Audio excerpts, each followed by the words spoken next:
Hi అండి, ఈరోజు నేను కట్టెల పొయ్యి పెట్టుకుంటున్నాను. కట్టెల పొయ్యి కోసం పొయ్యి తయారు చేసుకున్నా. దానికోసము ఇంకా రోజు స్టవ్ మీద వండుకుంటా కదా, గ్యాస్ మీద గిన్నెలకు మసి పట్టకుండా ఉండడం కోసమని ఇందులో ఒక 2 స్పూన్ల వరకు ఆయిల్ తీసుకున్నా. అందులో సర్ఫ్ వేసి కలుపుకున్నా. ఈ విధంగా చూడండి, ఇట్లా కలుపుకున్నా. ఈ గిన్నెకు కూడా రాసుకున్నా కొంచెము. చూడండి, ఈ విధంగా రాసుకోవాలి. అప్పుడు మసి చాలా ఈజీగా తొక్కుకోవచ్చు. అందుకోసమని దీనికి ఇలా రాసుకున్నా. ఇప్పుడు పెనానికి ఇంకా మూకుడు కూడా రాసుకుంటా. ఇట్లా పట్టించుకుంటే మసి ఈజీగా పోతుంది అన్నట్టు. పని అయిపోగానే చక్కగా తోముకుంటే మొత్తం మసి పట్టిన కట్టెల మసి మొత్తం వెళ్ళిపోతుంది. మనకు మళ్ళీ ఇంట్లో పెట్టుకున్నప్పుడు మసి అంటకుండా ఉంటుంది. అందుకోసమని చూడండి, ఈ విధంగా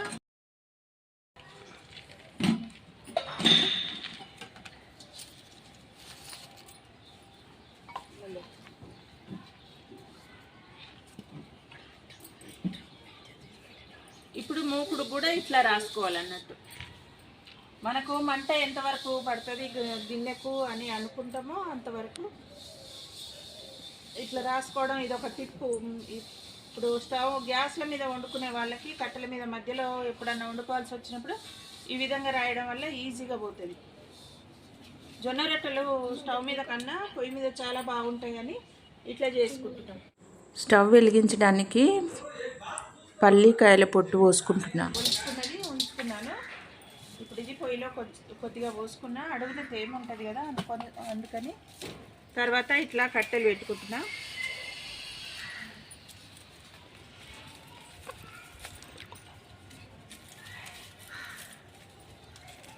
ముందుగా అయితే కొన్ని పాలు పొంగించుకోవాలని స్టీల్ గిన్నె కూడా రాసుకున్నా అన్నట్టు.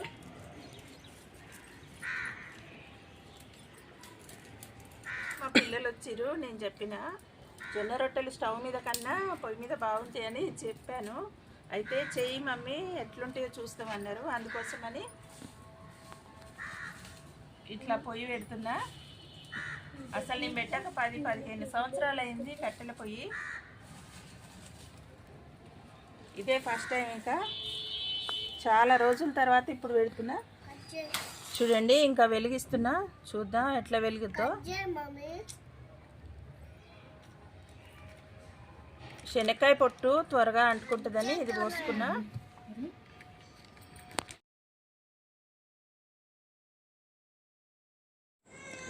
కొత్తగా పొయ్యి పెట్టిన కదా, పాలు పొంగించవన్నారు మా పిల్లలు. అందుకని గిన్నె పెట్టేసుకొని పాలు కూడా పోసేసుకున్నా. ఇప్పుడు పాలు పొంగే వరకు కాచి దించుకుంటాను. పాలు పోసుకున్నాను కదా, కాగుతున్నాయి. కొద్దిగా పొంగు కూడా పట్టినాయి. ఇవి పొంగిన తర్వాత దించేసి పెనం పెట్టుకొని ఇంకా జొన్న రొట్టె కూడా చేస్తాను. మా అమ్మ ఎలా చేస్తుంది, నేను ఎలా చేస్తా చూపిస్తా. చూడండి, నేనైతే ఈ విధంగా చేసుకుంటున్నా. చేయితో చేస్తా. రొట్టెల కోల ఉంటుంది కదా, గోధుమ చపాతీ చేసేది, ఆ కోలతో చేస్తా. లేదంటే పూరి ప్రెస్ మీద ఇట్లా రకరకాలుగా చేస్తా నేను. ఇప్పుడైతే చేయి మీద చేసుకుంటున్నా. చాలా రోజులైంది కదా కట్టెల పొయ్యి మీద చేసి. కొంచెం కొత్తగా కాస్త ఇబ్బందిగా ఒకలాగా ఉంది. ఇప్పుడైతే నేను ఏ విధంగా చేస్తున్నా చూడండి. మీరు ఏ విధంగా అంటే ఆ విధంగా చేసుకోవచ్చు. మా అమ్మాయి అయితే వేరేలాగా చేస్తుంది.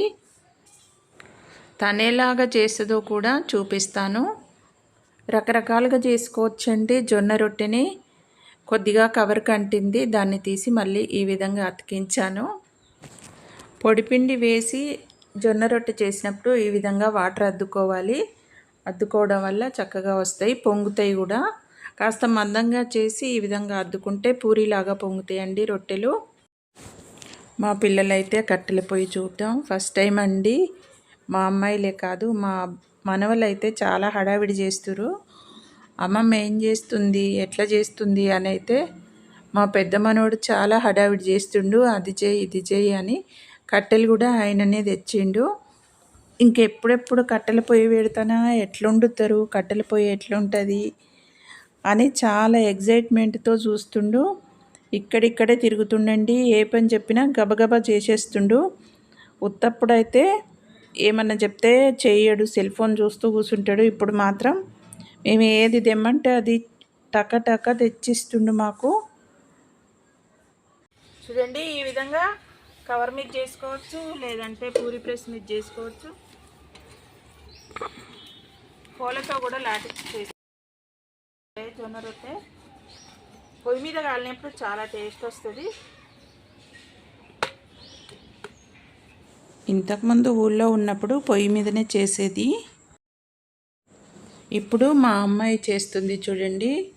ఒక స్టీల్ ప్లేట్ తీసుకుని బోర్లా వేసింది, దాని మీద పిండి చల్లుకొని ఈ విధంగా కొడుతోంది. ఇట్లా ఇంకా కింద కవరు అది క్లాత్ కానీ కవర్ కానీ ఏమీ వేయలేదు. మా చిన్నప్పుడైతే క్లాత్ మీద చేసేది. కాటన్ క్లాత్ తీసుకుని దాని మీద చేసి క్లాత్తో పాటుగా పెనం మీద వేసి తర్వాత క్లాత్ తీసేసుకునే వాళ్ళము.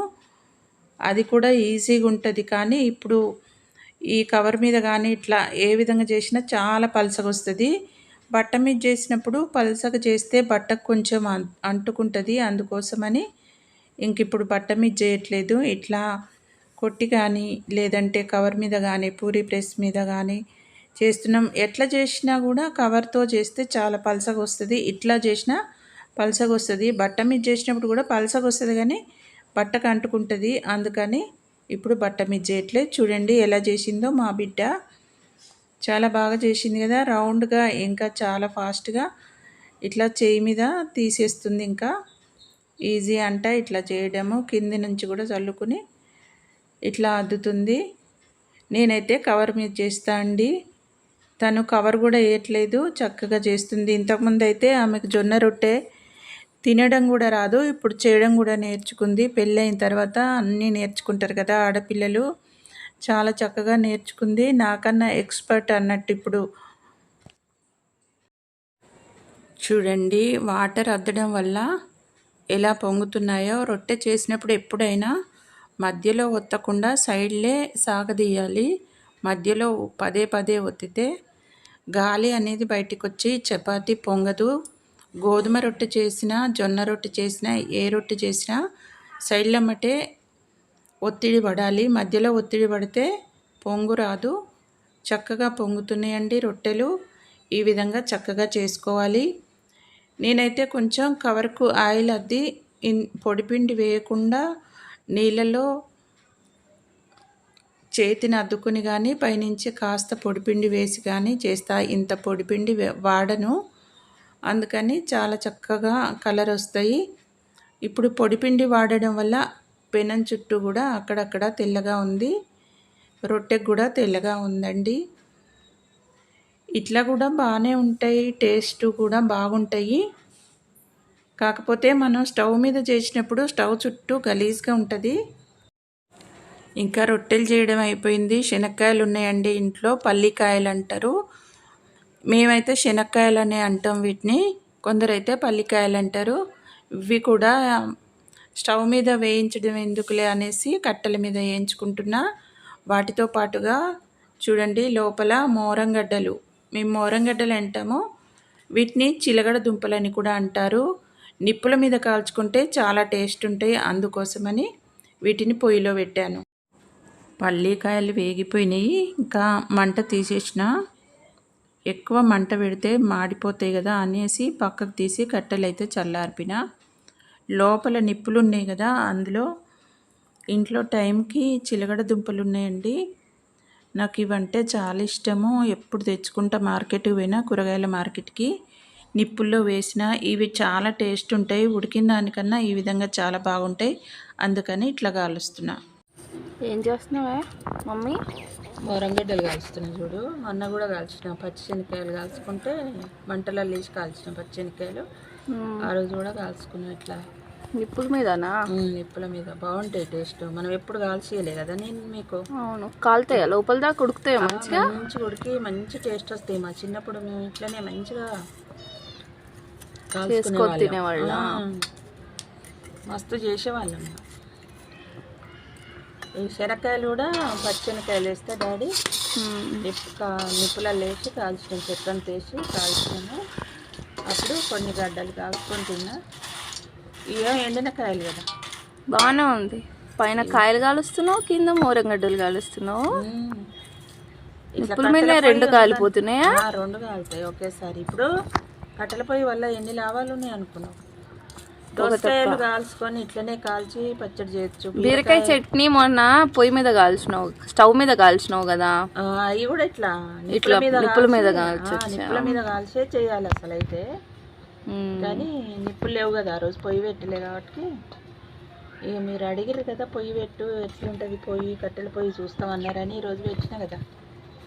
ఇక కాలుస్తున్నా. బీరకాయ చేయొచ్చు, వంకాయ చేయొచ్చు, దోసకాయ చేయొచ్చు, అట్లా కాకరకాయ కూడా కాల్చి పచ్చడి చేయాలా కాయలు? కాల్చి పచ్చడి చేయాలి. దోసకాయ అయినా మా అమ్మ చేసేది మంచిగా ఉంటుంది టేస్ట్. దోసకాయ కూడా సూపర్ ఉంటుంది. ఇవి ఇప్పుడు బాగా కాలినాయి కదా, ఇట్లా పెడితే నిప్పులు మంచిగా మగ్గుతుంది. మనం ఇక్కడ ఉండాల్సిన అవసరం కూడా లేదు. ఇక ఇంట్లో పోయినా మన పని మనం చేసుకొని పని అయిపోయినాక వచ్చి. మా చిన్నప్పుడు మస్తు మోరంగడ్డలు ఉండేది మా ఇంట్లో, నిల్వ ఉండేది కుప్పలు కుప్పలు 5-6 కిలోలు. ఎప్పుడు మా చుట్టుపట్టు తండలలో మస్తు వచ్చేది. మేము పల్లెటూరులో ఉండేవాళ్ళం కదా, ఇక ఎప్పుడు నిల్వ ఉండేది మా ఇంట్లో. కుప్పలు పోసేది, ఉల్లిపాయలైనా ఇవైనా ఎల్లిగడ్డలైనా దోసకాయలు కూడా ఇట్లా దండలకు గట్టి దర్వాజా దూలం అని ఉండేది అప్పుడు ఇళ్ళల్లో, దూలానికి కట్టే వాళ్ళము. అప్పుడు ఫ్రిడ్జ్ లేకపోయినా అన్ని బయట బాగానే ఉండేటివే. అప్పుడు మందులు కొంచెం ఇప్పటంత కాదు. అప్పుడు ఇంటింటికి పశువులు ఉంటాయి కదా, పశువులు ఎరువు వేసి పండించేటోళ్ళు ఎక్కువ శాతం. ఇప్పుడేమో మందులతోటి పండిస్తారు కాబట్టి నిల్వ ఉండవు. అన్ని నిల్వ ఉండేది అప్పుడు, ఫ్రిడ్జ్లే లేవు. శనక్కాయలు కూడా అందులో నిప్పులలో వేసేస్తే తొందరగా కాలుతాయా? కాలుతాయి నిప్పులలో వేస్తే. మొన్న పచ్చిశనక్కాయలు కాల్చినాం, వీడియో కూడా పెట్టిన, చూడలేదా నా వీడియోను? చూశాను. అప్పుడు ఈ ఎండినవి కూడా కాలుతాయా అని అడుగుతున్నావా? ఎండినవి అయినా కాలుతాయి కానీ ఇంకా ఫాస్ట్ కాలుతాయి, కొద్దిగా మాడిపోతాయి. పచ్చి వాటి లెక్క మంచిగా కాలవు, ఏదో తొందరగా మాడతాయి. అందుకని ఎట్లా పొయ్యి పెట్టిన కదా అనేసి పొయ్యి మీద వేయించుకున్నా. ఇట్లా వేయించుకొని ఒకరోజు వేయించి పెట్టుకున్నాం అనుకో, ఇట్లా 4-5 రోజులు మంచిగా టైం పాస్కు తినొచ్చు. బాగానే ఉంది నీ బ్రెయిన్, డబల్ వర్క్ చేస్తుంది. డబల్ వర్క్ మరి ఏందనుకున్నావు? పల్లెటూరు వాళ్ళు అంటే మీ సిటీలలో పుట్టాలకు ఏది తెలియదు. మాకున్న తెలివి మీకేముంటుందిరా? ఇది మగ్గుతుంది ఇంకో 10 నిమిషాలు అయితే ఇంట్లో పోయి ఇంట్లోకి వెళ్దాం. కాళ్ళంక తెచ్చుకుందామా? ఇంట్లోకి వెళ్దాం. కాలుతాయి పైన ఈ కాలుతాయి, కింద ఈ మగ్గుతాయి. ఇక్కడ ఉండాల్సిన పని లేదు, మరి ఉండాల్సిన పని కూడా లేదు మనకి. ఇవ్వ చలో లెట్స్ గో. ఒకేసారి రొట్టెలు, శనక్కాయలు, చిలగడ దుంపలు ఇన్ని చేసుకున్నాం కదా. చూడండి రొట్టెలు ఏ విధంగా వచ్చినాయో, చాలా చక్కగా వచ్చినాయి, చాలా పొంగుతాయి కూడా. నేనైతే కొంచెం గట్టిగానే కాల్చుకున్నా, ఒకదాని మీద ఒకటి వేయడం వల్ల కొంచెం మెత్తగా అనిపిస్తున్నాయి. ఇప్పుడు వెంటనే తినడమే. ఇంకా ఈ విధంగా చేసుకోండి, చాలా బాగుంటాయి. పొయ్యి మీద చేసినప్పుడు మంట నెమ్మదిగా వచ్చి నెమ్మదిగా కాలడం వల్ల అన్ని వేపులా చక్కగా మంట రావడం వల్ల చాలా చక్కగా కాలుతాయి. టేస్ట్ కూడా బాగుంటుంది.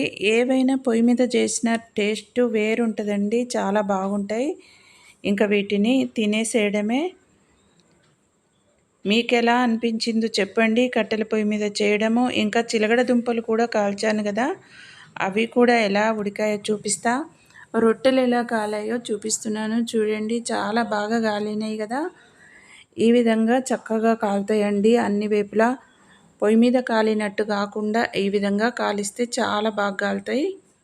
నిప్పుల మీద శనక్కాయలు ఇంకా చిలగడ దుంపలు, మేమైతే మోరంగడ్డలు అంటాము, చక్కగా ఉడికినాయి. చూసిండ్రా? ఇట్లా పొట్టు తీసుకొని ఇంకా తినడమే.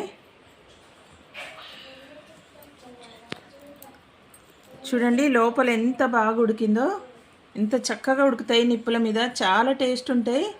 ఈ టేస్ట్ కనుక మా పిల్లలు తిన్నారంటే ప్రతిసారి ఇంకా ఇట్లనే తింటామంటారు కావచ్చు. ఎట్లుందిరా మా మనవాడు తింటుండు? సూపర్. బాగుందా? నచ్చిందా? తిను. ఇంట్లో చేయమ్మమ్మ, బాగుంది, నచ్చింది. కట్టెల పొయ్యి మీద చేయడం కొంచెం కష్టం, కానీ చూసారా చెమటలు ఎలా పట్టినాయో కట్టెల పొయ్యి మీద చేసి లోపలికి వచ్చేసరికి. కానీ టేస్ట్ వేరుగా ఉంటుందండి స్టవ్ మీద చేసినప్పటికీ, కట్టెల మీద చేసినప్పటికీ. మీరు కూడా ఊర్లలో మీ బంధువులు ఉంటే వెళ్ళినప్పుడు ఇలా ట్రై చేసి టేస్ట్ చూడండి, వీడియో నచ్చితే లైక్ చేయండి, షేర్ చేయండి, సబ్స్క్రైబ్ చేయండి.